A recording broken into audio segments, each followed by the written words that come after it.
He has been absent for a couple of weeks, but not really absent. He has been traveling around Europe. The media beat has been moving from place to place, and it all depends when he's in the air or not, whether or not we get him on the air. But we've got him on the air this week. It's time for David Tereshchuk with the Media Beat. David, of course, is a PBS television correspondent reporting on ethics and belief. He's got his own great website, which is themediabeat.us, and it's nice to welcome him back on the air. Good morning, David. Reporting in again from Europe, not from the media capital of the world, New York City, my more regular home base, but all the same, joining as ever with the sharp-eyed Marshall Miles. I'm in Dublin, Ireland again, Marshall, but as you said, since our last talk, I've been taking trips to both France and Britain. And Britain remains strongest in my mind after this stretch of reporting, because the media there are an especially high-pitched hum, can I say. It's tempting to say, chiming in with the typical press hyperbole in Britain, that the country is in utter chaos. That's the word that keeps coming up in newspaper headlines. What's undeniable is that the country is in the grip of escalating and potentially crippling labor disputes. They're all happening against a background of severe economic trouble, roaring inflation to the fore in Britain, what English press language simply calls a cost of living crisis. I mean, they're running at the highest rate of inflation they've known for 40 years. I mean, while Europe's economies, which Britain, of course, has split itself off from by Brexit, they're generally recovering from the recessionary effects of the COVID pandemic and are now growing again. Britain has actually suffered shrinkage in its economy in the last 3 months, and further contraction is threatened for next year. So Britain's Conservative government, in short, is in battle mode, and there are massive public sector strikes going on. They're taking place in the long-revered National Health Service that Britain is so famous for, and the country's network of railroads, already being hit by currently terrible weather by British standards, snow bringing cancellations as well as staff walking off the job. But also striking have been workers in the National Postal Service, the Royal Mail, as it's called. We just can't get away from that word royal a week of a Britain. Highway maintenance workers, bus drivers, and airport baggage handlers too. Newspapers are now having to publish color-coded calendars to help readers keep track of what services will be interrupted on what date. But I have to say that the most emblematic labor dispute at the moment involves the nurses. Now, if you're going to take on labor unions, which is how this current government is generally playing things now, doubling down and refusing to consider any offers of higher wage settlements, then I'd suggest the most unwise choice of all is to take on the nurses. I mean, here you come up against a definite British thing, if you like, the Florence Nightingale syndrome, that revered wartime nurse of Victorian days who became a national hero during the Crimean War, in fact, echoes of Ukraine now. And she is totally embedded in the national psyche. The lady with the lamp who walked around taking care of wounded soldiers, such an icon of British culture. The nurses, some of them are really revering her as a spiritual guide, almost. Certainly a role model universally. They have their own union, though it has the grand name of the Royal College of Nursing. I told you can't get away from the word royal reporting on Britain. And that's even while I'm ignoring the Harry and Meghan TV series, which I do, and I hope you'll respect my judgment on that. I don't want to talk about it. But let's talk about the Royal College of Nursing. It is a union, despite its name. Yesterday, it kicked into action its first ever strike in 100 years of its history. There's another one planned for next week. it won't call off its strike action unless the government agrees to talk to it about a wage claim they're making for 19% rise. The government, on its side, is trying to hide behind a kind of transparent fiction that there's an independent wage bargaining body that sets hospital pay rates, even though it's the government that sets that body's overall budget and has an overall control of its membership. And the nurses are simply not having this. As with all national conflicts, labor and political conflicts both, the press is taking sides. The popular tabloid The Mirror is loudly backing the nurses, while the reputedly upscale and definitely conservative Daily Telegraph is making lots of tut-tut noises about the government having to be careful about how it spends taxpayers' money. But it's very interesting to see that the Daily Express, which is also conservative, but is in the tabloid category, really, and its careful antennae for popular feeling has it supporting the nurses. Its front page headline, filling the entire page today, says, "For the nurses, for Britain, sit down and sort this out." Now, that's a good headline writing words, but they're actually quoting a senior Tory party figure, a supporter of the government. In fact, a very large voice in that government, although he's not currently a cabinet member. And of course, the Daily Express, in using that quotation, they're also taking into full account public opinion polling that shows that the British people are very, very fully behind the nurses. And I think, and you know me and my Scottish background and so on, it's worth noting that in Scotland, the devolved government there has decided, unlike the English authorities, to talk directly with the nurses and even made an increased pay offer. So there's been no nurses strike north of the border in Scotland. It looks like the Scottish nurses will be accepting that offer as well, according to those early surveys. So that's the seed in Britain. It's interesting, and correct me if I'm wrong, but way back when Brexit first came up, wasn't one of the things that people who did not support breaking away from the European Union was that the fact that there's a certain amount of safety in being part of the union where you weren't quite as open to what's happening right now?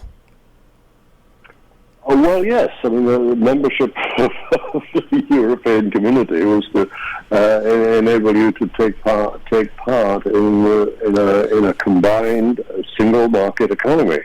And one of the things that's very clearly happened since Brexit, and to nobody's surprise who studied these things carefully, being out of step with the remaining 27 members of the European bloc, means that you are out of step, and you can't partake of what is, generally speaking, a shared improvement in economies, which is what's happening in Europe as a whole now.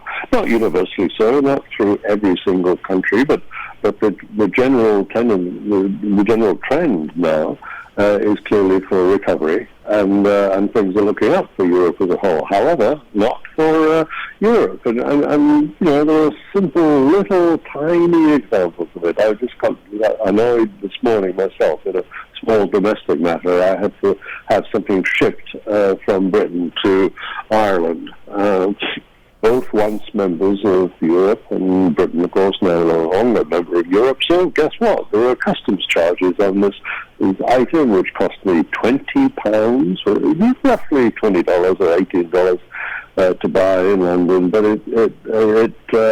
I'm sorry, 30. I'm getting my numbers wrong already. But after paying $30 or thereabouts, maybe about 26, I'd say. I then had to pay $20 worth of customs charges.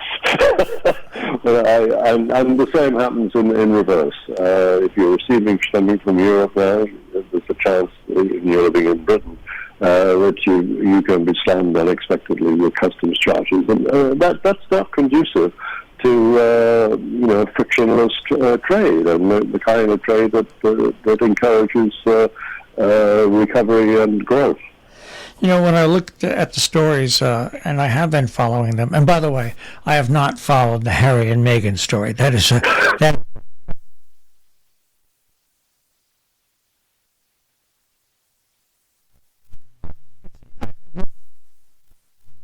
What was it, a couple of years ago, the strikes and the riots when Macron was trying to do something with the economy. It took France a while to come out of it. They're not still completely out of it, but it's nothing compared to what appears to be going on in Britain.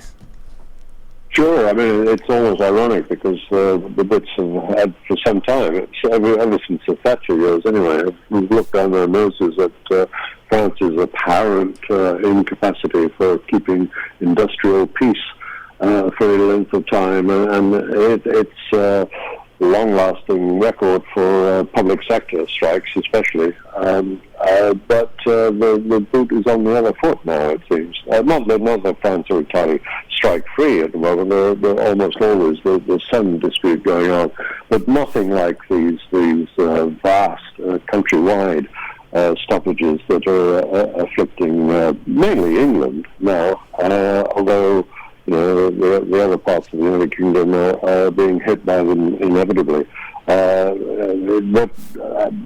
With that exception that I did mention, that there's no nurses' strike in Scotland, even though the strike has hit England hard and Wales and in fact Northern Ireland. The leadership of the nurses, by the way, is now the leadership of that Royal College of Nursing.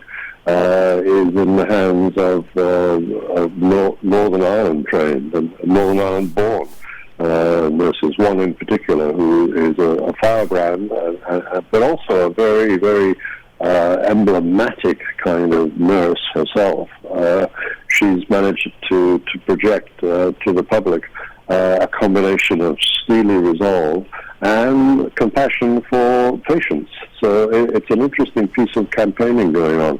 The political resolve, because it is a political matter. That's what it's become. It's become a battle with the Conservative government by the Labour movement, and these nurses are in the forefront of it, combining, as I say, a capacity for justice seeking, in their terms, with the determination that they don't want their own patients to suffer. It's a threading of a needle that has to be done, and it seems to be winning. As I mentioned earlier, the polling suggests that it seems to be winning the hearts of the British public. All right, let's move over for a second. Seeing you've been traveling throughout Europe, is the response to what's going on in Ukraine still on the front burner in Europe? Oh, absolutely, yeah. Well, much more so than I suspect, or as far as I can gather from my distance from the United States.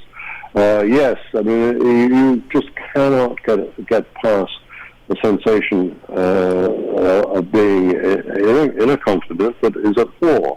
I haven't been anywhere near the front, but and many people here are very clear about their sense of it being a close conflict, not some far and distant involvement by other people. It's a curious sensation. And certainly very different from when I was in New York and Washington.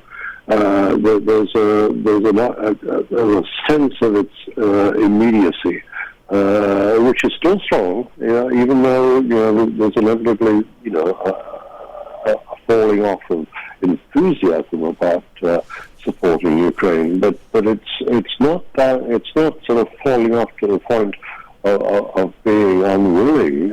Far from it. The willingness is still here. It's just settling into a more of a kind of solid determination to keep on Ukraine's side. even though the first flurry of kind of blue and yellow flag waving, which was so very evident 9 months ago, is perhaps not as fervent as it was then. You look at the news of Ukrainians attacking where strategic bombers have been sitting, and Russia is now using those strategic bombers to send off missiles in that way. And you also look at what they've done and mass attacks that they've done in different sections in the east and in the northeast, and then also where there might be now a section where Belarus might join in with Russia and try to send troops in. It's certainly a situation that continues to be tinder for a major fire. Honest to gosh. Sure, it's major, and it remains major in the minds of I'm going to say everyone in Europe. I can't say that with absolute certainty, but there's a general feeling that this is very much our fight, even if we're not we speaking as I guess the West, the rest of the world besides Russia is how someone cased it the other day.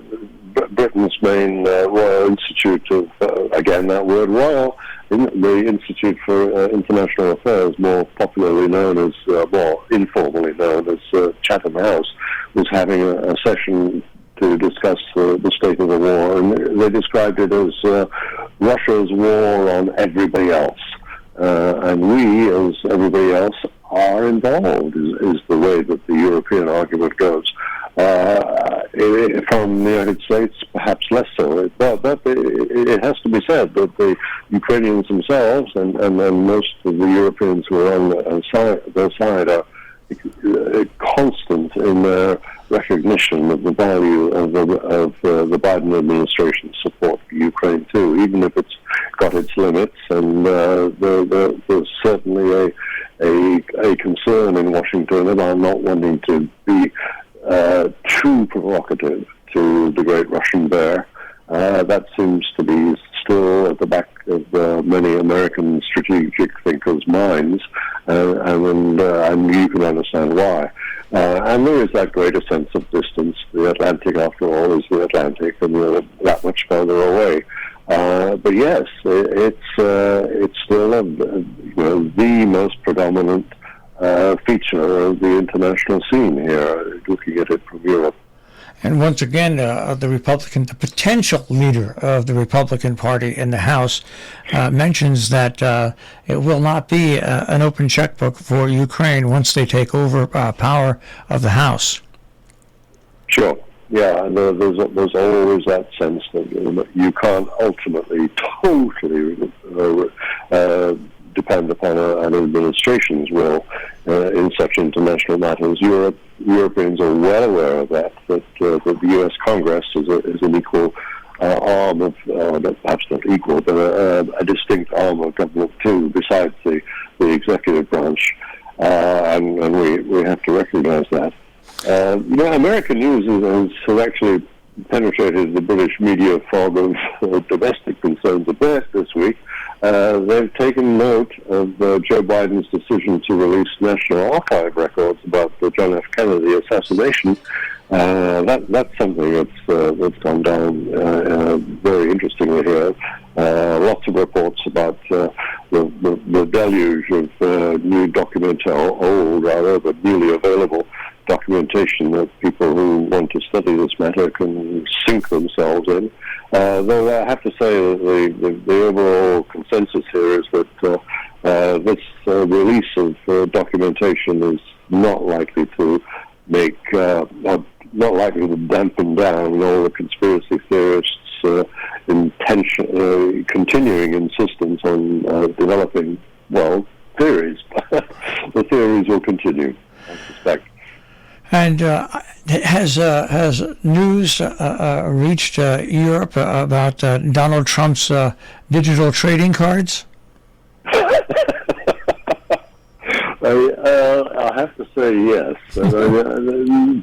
So often, European coverage of United States is accompanied by a massive media eye rolling, of course, and nothing gets Europeans' eyes rolling more than Trump. And yes, the trading cards with Trump as a kind of superhero with red flanked thighs the size of tree trunks is quite something. And sure, I mean, if you're a media person, certainly in the visual side of the media, you can't resist this here. And you know, it's as ridiculous here as it is, I'm sure, in New York and Washington. Well, you know, the thing that, by the way, the media not only rolled their eyes but flipped their wig here. But the one thing that I sit here and I say when it comes to Donald Trump, what did you expect when presidents of past presidents, Republicans, Democrats, conservatives, liberals, super conservatives, progressives, when they leave the office, they write books. They go out and they find another cause to work on. And this is just Donald Trump. He's not going to write a book. This is what he does. This is what he does.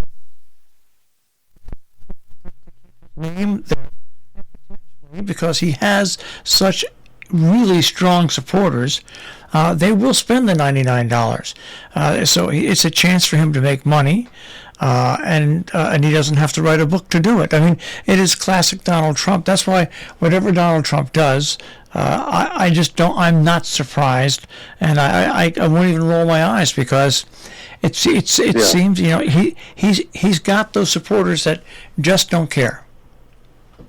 Absolutely. I should say, though, that, you know, now I'm back in Dublin, the Irish Times, I should report, is always attentive to American news. And it's making a point of recording one particular U.S. news item centering on America's Republicans only. It's foregrounded the polling that I know was big news in the U.S. as well, but the Irish are kind of underlining it. The polling by Suffolk University in Boston, commissioned by the USA Today, the Gannett Group newspaper. It says that Ron DeSantis, governor of Florida, is leading Donald Trump as a potential nominee for president in 2024 by an extraordinary 23 percentage points. And I think the Irish Times is wise to underline this. I think we are on the cusp of seeing a shift in the Republican Party.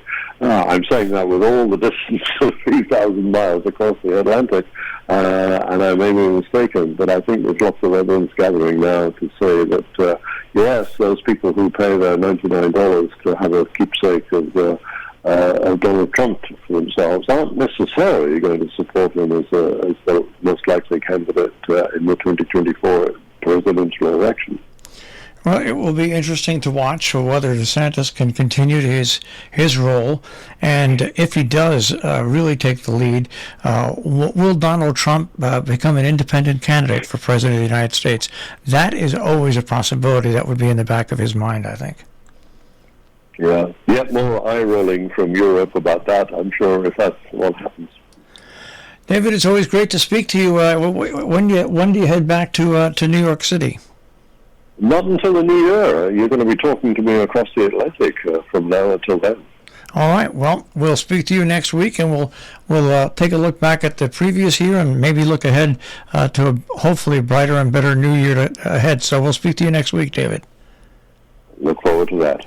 David Tereshchuk with the Media Beat this morning here on Robin Hood Radio, the Robin Hood Radio Network.